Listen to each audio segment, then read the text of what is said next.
স্বধর্মে নিধানং শ্রেয় পরধর্ম ভয়াবহ। এখানে ভগবান স্বধর্ম বলতে বুঝিয়েছেন জীবের আত্মধর্ম, জীবের আত্মার ধর্ম, অর্থাৎ আমি কে এই জানার ধর্ম। সুধীজন,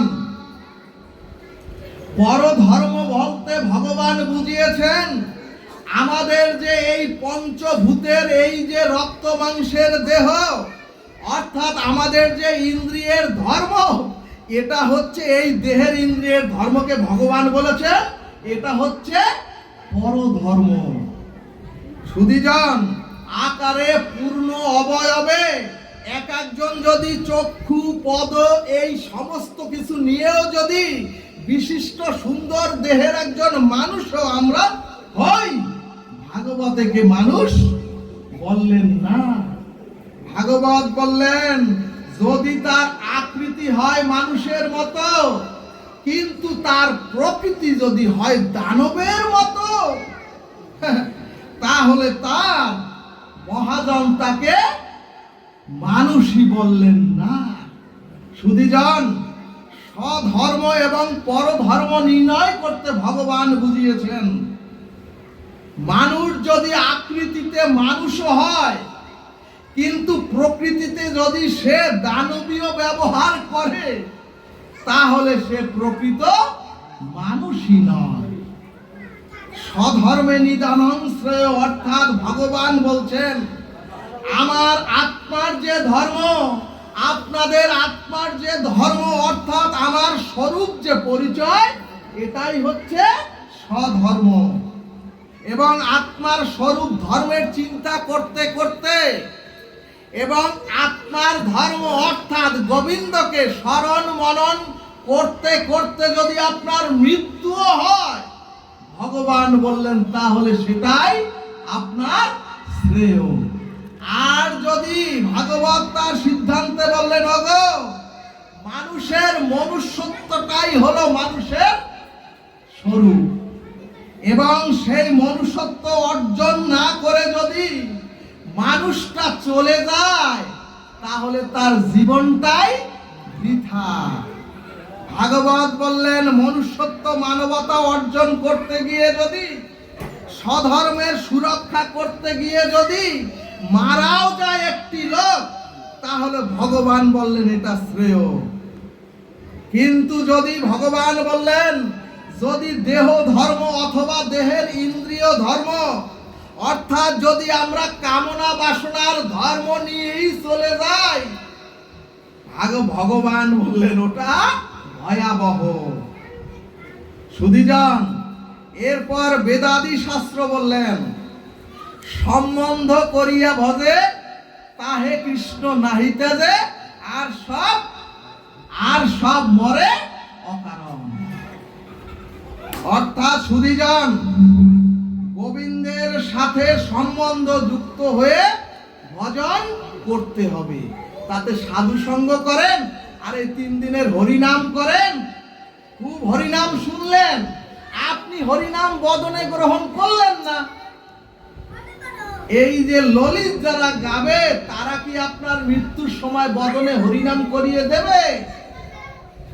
সেজন্যই গোবিন্দ বললেন সম্বন্ধ করিয়া ভজে তাহে কৃষ্ণ নাহিতে যে, আর সব মরে অকারণ। এখানে ভাগবত বললেন দিনের 24 ঘন্টার মধ্যে কোনো কিছুই আমরা আমাদের সাথে রাখি না। অর্থাৎ সুধীজন, আমাদের বাড়ি, আমাদের গাড়ি, আমাদের টাকা পয়সা সবকিছু ছেড়েই তো আজকে রাত্রে যে আপনারা ঘুমাবেন, এই 6-7 ঘন্টা কি এগুলি নিয়ে ঘুমাবেন? নিজে একা একাই ঘুমাবেন। অর্থাৎ ভাগবত বললেন সবকিছু ছেড়েই তো তোমরা রাত্রে 6-7 ঘন্টা ঘুমিয়ে থাকো। আবার যখন আমরা অফিসে যাই, তখন কি বাড়ি, গাড়ি, বউ, বাচ্চা এগুলি নিয়ে যাই? কিন্তু সুধীজন, সিন্ধুক বউ ছেলে সাথে থাকে না, কিন্তু সুধীজন এদের ছেড়ে ঘুমে, মাকে একটু সামনে আসেন, মুখখান বদনটা দেখি। এদের ছেড়ে ঘুমে বা অফিসে অথবা ব্যবসায় থাকলেও সুধীজন একটি কথাও ছুটে গেলে বুঝবেন না, আমরা যে অফিসে অথবা ব্যবসায় থাকলেও, আমরা যে বাড়ি আছে, আমার যে গাড়ি আছে, আমার যে টাকা আছে, আমার যে সন্তান স্ত্রী বাসায় আছে, এটা তো আমরা কেউ ভুলে যাই না। বোঝা যায়? এটা তো আমরা ভুলে যাই না। কারণ সুধীজন ভাগবত বলছে এদের সাথে সম্বন্ধটা আমরা, এদের সাথে প্রত্যেকের সংসারের সবার সাথে আমরা সম্বন্ধটা একেবারে অস্তিত্বের সাথে মিশিয়ে নিয়েছি। অর্থাৎ আমি বিবাহিত, অর্থাৎ আমার স্ত্রী পুত্র কন্যা সন্তান আছে, অর্থাৎ আমার বাড়ি টাকা আছে, অর্থাৎ প্রত্যেকে আমরা খুব গাঢ়ভাবে এদের সাথে সম্বন্ধ এ সংসারে থেকে গড়েছি।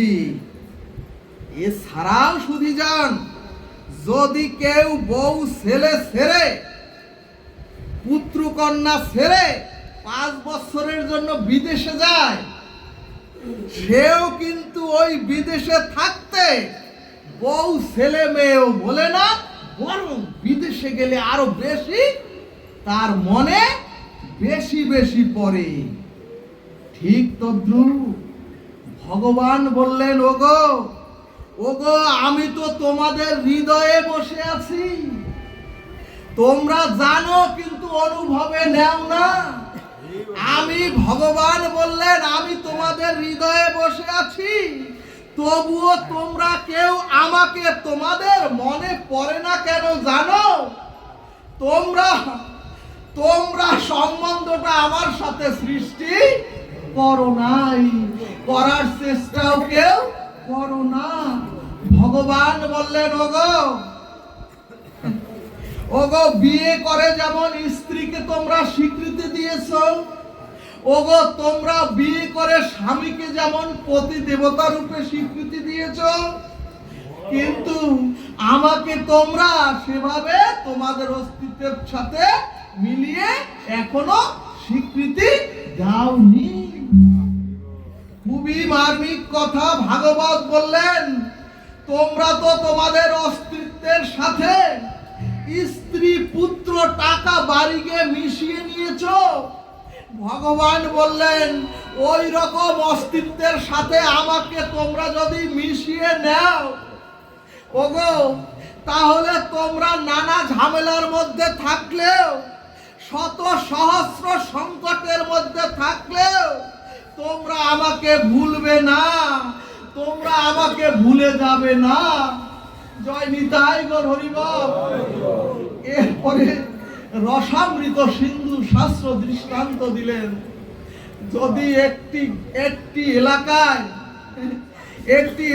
বা একটি গ্রামে স্বামী যদি তার স্ত্রীকে ছেড়ে দেয়, কোর্টের মাধ্যমে যদি ছেড়ে যায়, তারপরে যদি স্ত্রী এবং স্বামী ওই একই গ্রামেও থাকে, তাহলেও কিন্তু আর ওই স্বামী স্ত্রীর আগের মতো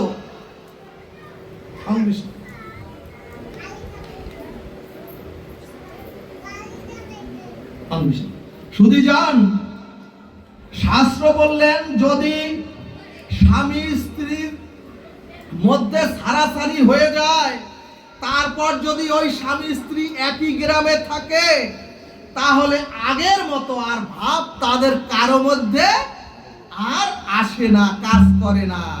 এখন প্রশ্ন, দুজন তো ঠিকই মানবী আছেন, দুজন তো কাছাকাছি একই গ্রামে আছেন, কিন্তু আগের মতো ভাব কাজ করে না কেন? ভাগবত বললেন ওই যে সম্বন্ধটা, ওই যে সম্পর্কটা ভিন্ন হয়েছে। ঠিক তদ্রূপ ভগবান বললেন, ওগো সংসার থাকুক, ওগো স্ত্রী পুত্র কন্যা বাড়ি গাড়ি অর্থবিত্ত থাকে থাকুক, বাধা নাই সম্বন্ধটা। কিন্তু যদি তোমরা আমার সাথে সম্বন্ধটা চিরতন মনে না করে, যদি তোমরা আমার সাথে সম্বন্ধটা না অটুট করো, তাহলে তোমাদের জীবনটা তো আর এই জীবনটা অনর্থ হয়ে যাবে। কারণ কি? কারণ হলো এ জগতে কোনো কিছু তো স্থির নয়, স্থায়ী নয়। অর্থাৎ আপনার নিদ্রা, আপনার অর্থ, আপনার বিত্ত, আপনার স্বামী, আপনার স্ত্রী, পুত্র, কন্যা, আহার, সম্বন্ধ কিছুই এ জগতে স্থায়ী নয়। ভাগবত বললেন, ওগো অক্ষয় স্থায়ী একমাত্র ভক্তি আর ওই ভগবান। বলো না গো রাধে রাধে। এরপরে ভাগবত বললেন, এই সংসারে কেউ আমার নয় এবং আমিও এদের কারো নই। অর্থাৎ শুধুমাত্র কিছুদিনের জন্য দায়িত্ব আমার, কারণ আমি এদের কাছে ঋণী। সংসারে এদের কাছে আমি ঋণী, শুধু এইটুকুই আমার দায়িত্ব। যদি এভাবে আমি মেনে নিতে পারেন, তখনই আপনার সামনাসামনি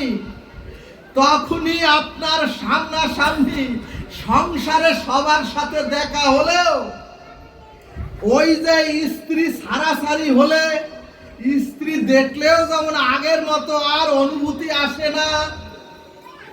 ভাগবত বললেন, সম্বন্ধটা আপনি মন থেকে ছেদন করে দিয়েছেন।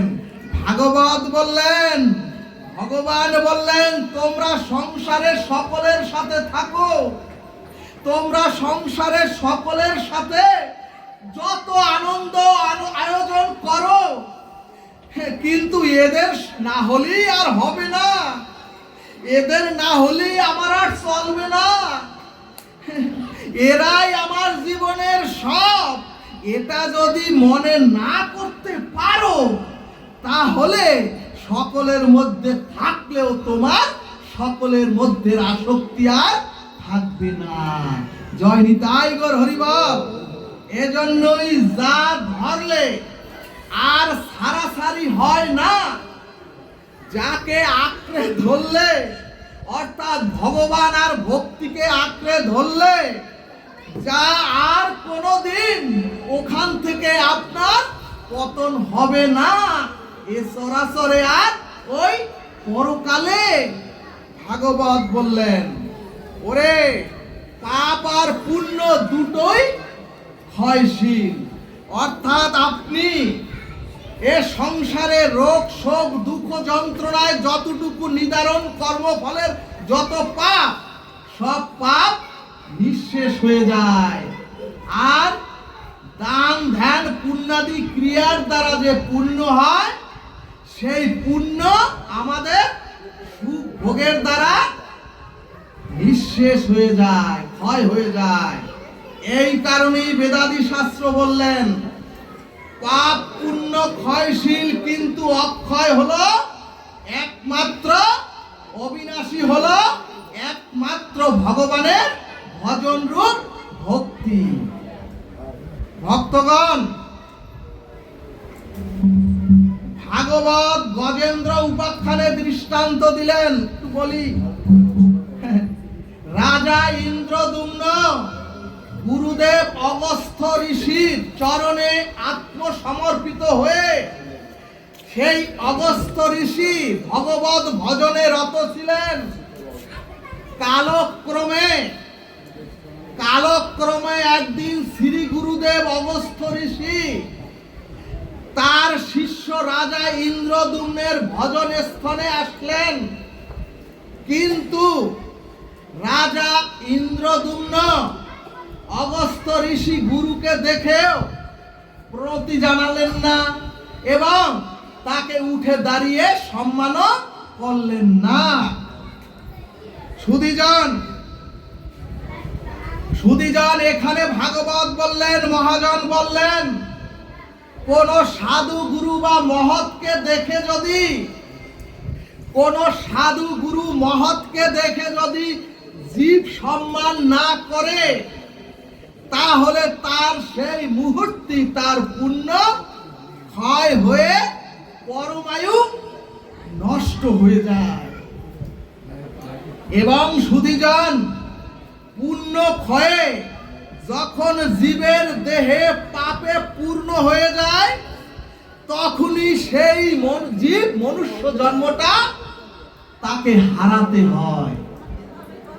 ভাগবত দৃষ্টান্তে বললেন, আমরাও যদি সাধু গুরু বৈষ্ণবদের অবজ্ঞা করি, তাহলে আমরাও যদি মহৎকে দেখে তাকে প্রণতি সম্মান না জানাই, তাহলে স্খলিত পতিত এই আমাদের জীবনটাও পরবর্তী জন্মে আমাদেরও পশু জন্মে নিক্ষেপিত হতে হবে।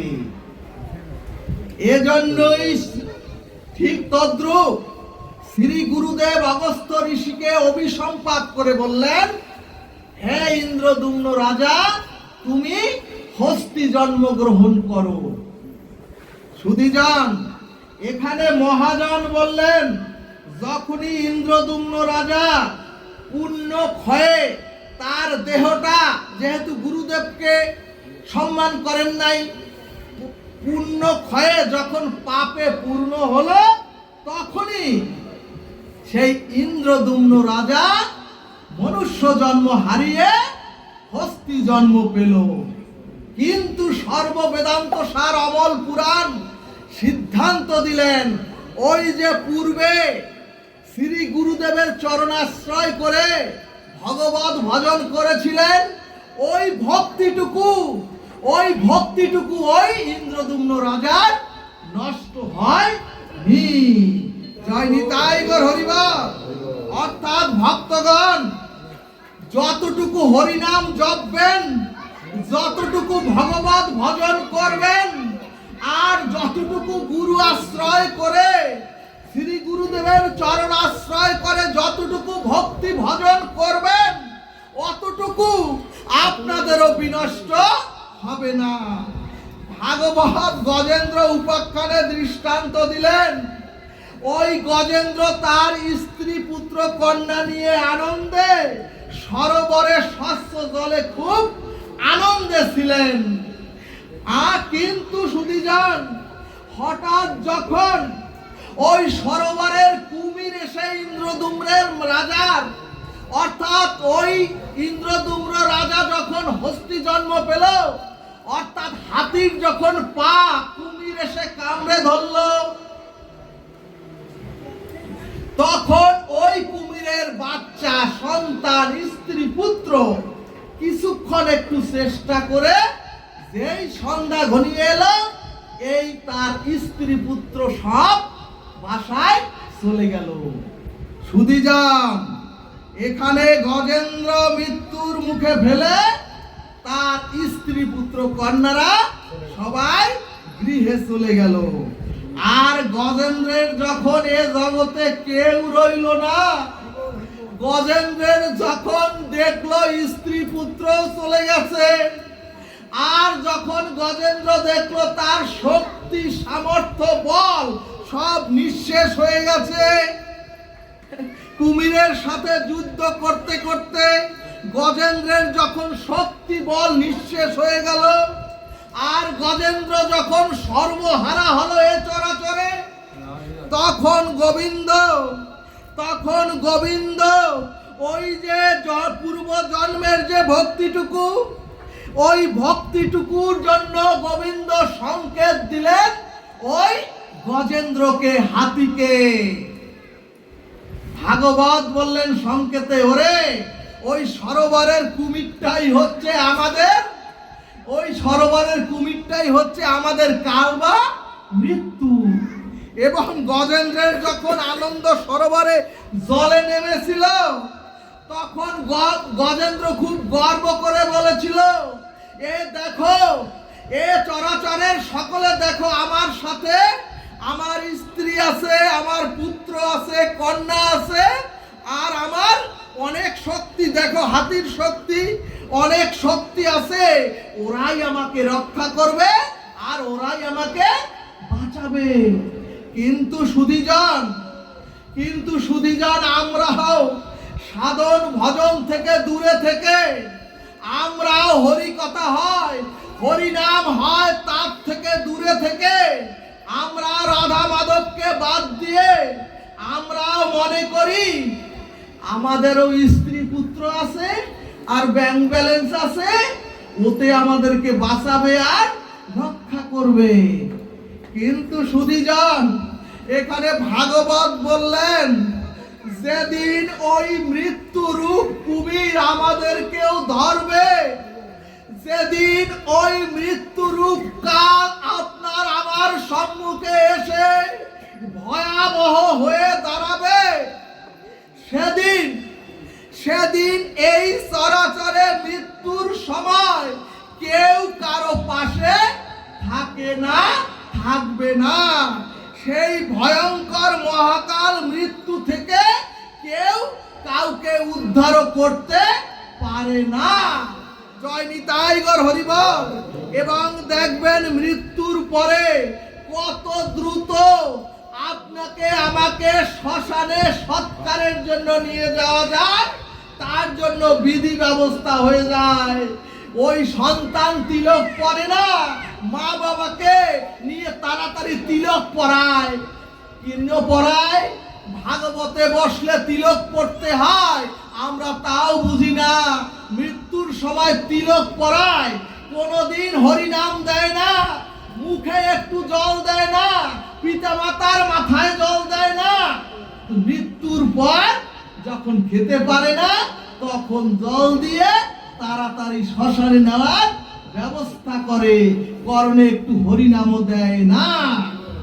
সুধীজন, যখন গজেন্দ্রের একেবারে শেষ অবস্থা, যখন গজেন্দ্রের এই চরাচরে আর কেউ রইল না, তখন